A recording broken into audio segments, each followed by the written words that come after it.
ಹೋಗಿದ್ದಾರೆ ಬಹಳಷ್ಟು ಜನ ಮತದಾನ ಮಾಡೋಕೆ ಬೆಳಗ್ಗೆನೆ ಗೊತ್ತಿದ್ದಾರೆ. ಆದ್ರೆ ಮತ ಯಂತ್ರ ಸ್ವಲ್ಪ ಕೈ ಕೊಟ್ಟಿದೆ. ಇದೀಗ ತೇಜಸ್ವಿ ಸೂರ್ಯ ಮಾತಾಡ್ತಿದ್ದಾರೆ. Let's go.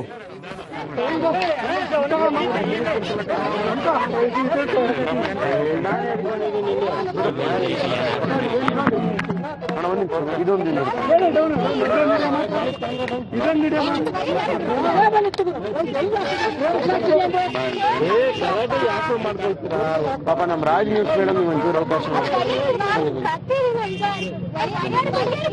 ಇಲ್ಲ ಅಲ್ಲಿ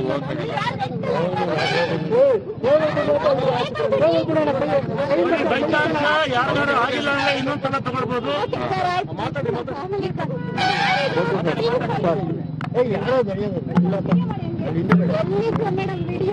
ಸರ್ ಹೇಳಿ ಸರ್. ಬೆಂಗಳೂರಿನ ಎಲ್ಲ ಮತದಾರರಿಗೆ ನನ್ನ ಅಭಿನಂದನೆಗಳು, ನಮಸ್ಕಾರಗಳು.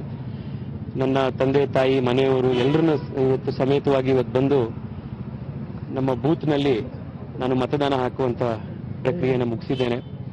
ನಾನೇ ಫಸ್ಟ್ ವೋಟರ್ ಆಗಬೇಕು ಅಂತ ನಾನು ಬಹಳ ಬೇಗ ಎದ್ದು ಬಂದೆ. ಆದ್ರೆ ನಮ್ಗಿಂತ ಮುಂಚೆ ಆಗ್ಲೇ ಬಹಳ ದೊಡ್ಡ ಲೈನು ಬಂದು ನಿಂತಿತ್ತು.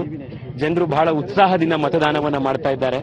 ಇವತ್ತು ಮತದಾನ ಮಾಡುವಂತ ಸಂದರ್ಭದಲ್ಲಿ ನನ್ನ ರಾಜಕಾರಣದ, ನನ್ನ ಸಾರ್ವಜನಿಕ ಜೀವನದಲ್ಲಿ ಮೊದಲ ಗುರುವಾಗಿ ನನಗೆ ಬೆನ್ನು ತಟ್ಟಿ ಪ್ರೋತ್ಸಾಹ ಮಾಡಿದಂತ ಇಲ್ಲಿನ ಹಿಂದಿನ 6 ಬಾರಿಯ ಸಂಸದರು, ಮುತ್ಸದ್ದಿ ನಾಯಕರಾದಂತಹ ನನ್ನ ನೆಚ್ಚಿನ ಅನಂತಕುಮಾರ್ ಸರ್ನ ಬಹಳ ನೆನಪಿಸಿಕೊಂಡೆ.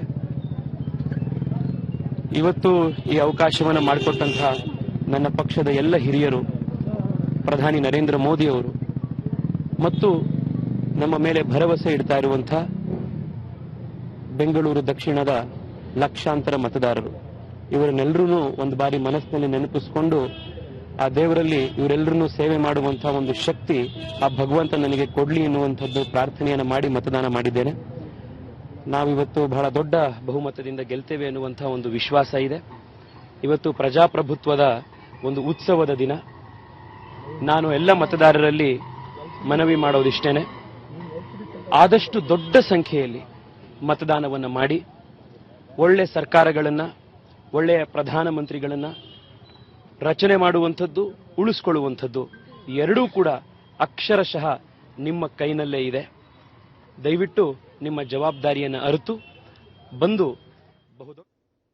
ವೋಟಿಂಗ್ ಪರ್ಸೆಂಟೇಜ್ ಜನ ಹೊರಗಡೆ ಬಂದು ವೋಟ್ ಮಾಡಬೇಕು. That's my first request. ಅವ್ರನ್ನ ಬೇಡಿಕೆ ಇಷ್ಟೇ, ಹೊರಗಡೆ ಬಂದು ವೋಟ್ ಮಾಡಿ ಅಂತ ಹೇಳಿ. ಮತ್ತೆ ನಿನ್ನೆ ಮಳೆ ಆಗಿರೋದ್ರಿಂದ ಬೆಂಗಳೂರು ಸ್ವಲ್ಪ ತಣ್ಣಗಿದೆ. ಎಲ್ಲರೂ ಸಹ ಆರಾಮಾಗಿ ಬಂದು ವೋಟ್ ಮಾಡಬಹುದು.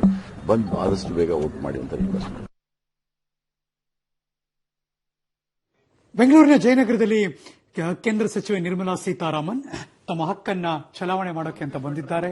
ಅದರ ದೃಶ್ಯಾವಳಿಗಳನ್ನು ನೀವು ನೋಡ್ತಾ ಇದ್ದೀರಾ ಲೈವ್.